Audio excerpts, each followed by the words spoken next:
Hello and welcome to the latest QDN e-news.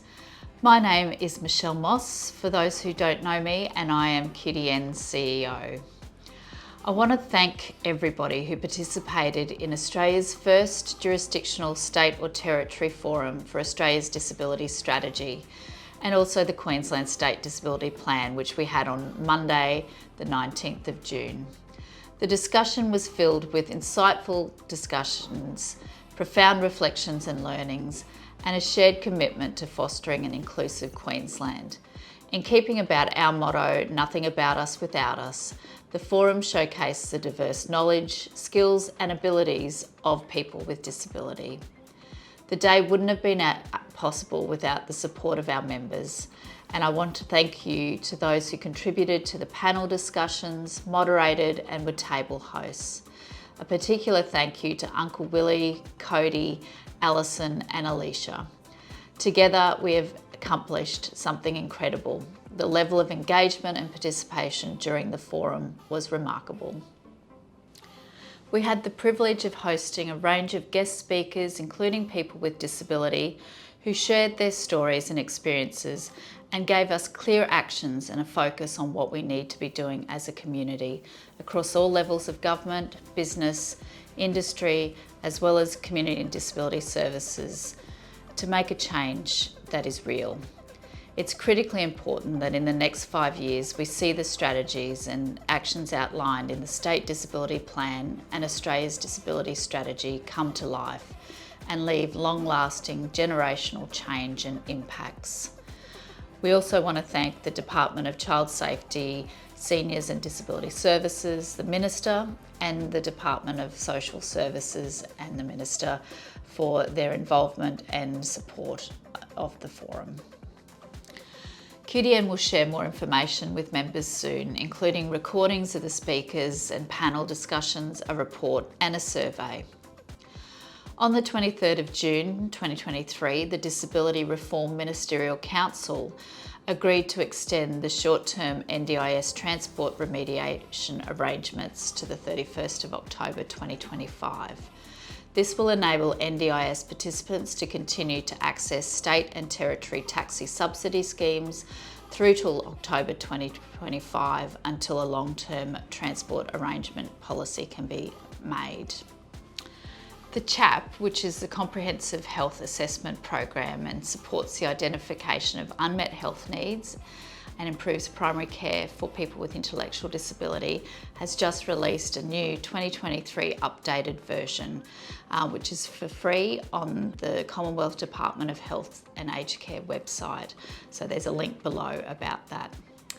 I also was very pleased to join the Community Resource Unit on Friday afternoon for the launch of 3 new resources that they've developed, which have been supported by the Anne Cross Leadership Initiative and a partnership between Uniting Care and Crew. So these resources are Why Employment Matters, a handbook for job seekers, Why Advocacy Matters, and Why Succession Planning Matters. And it draws on the ideas and writings of Jeremy Ward, who was a very strong advocate and leader in our Queensland community, and his daughter Rebecca has played an important role in the development of the advocacy resource. I encourage you to check these out. Did you know that QDN has our own blogging community? Being a Q blogger is a chance to grow and learn from one another's experiences and expertise, and also help generate ideas for future policy and advocacy work. There's more information below around how you can be involved.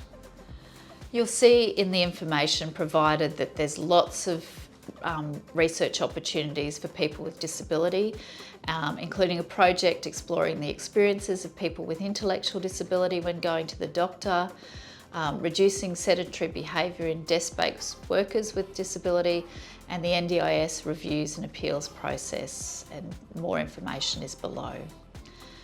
There's also a new Disability Employment Local Navigators pilot which has been announced, and this has been one of the outcomes from the 2022 Jobs and Skills Summit that was held And the idea for this is that it will increase meaningful career opportunities in the tourism sector for people with disability.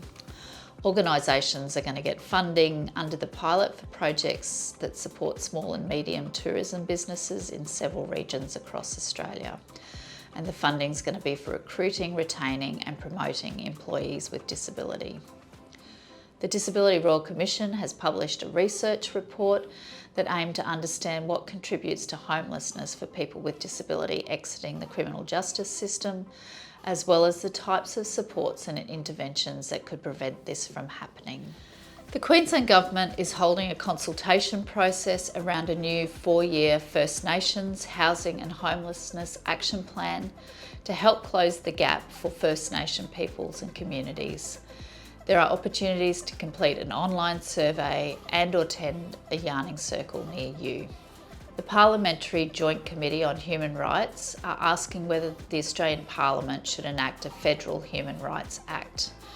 And they're asking about what should be included in the Act for those who think. They're also asking about whether existing mechanisms are enough to protect human rights in the federal context. The committee are asking for submissions to be sent in by the 1st of July, so that's really close. I want to thank everybody for your engagement in the important things that matter to people with disability and your efforts in your communities to lead and influence change. Thank you.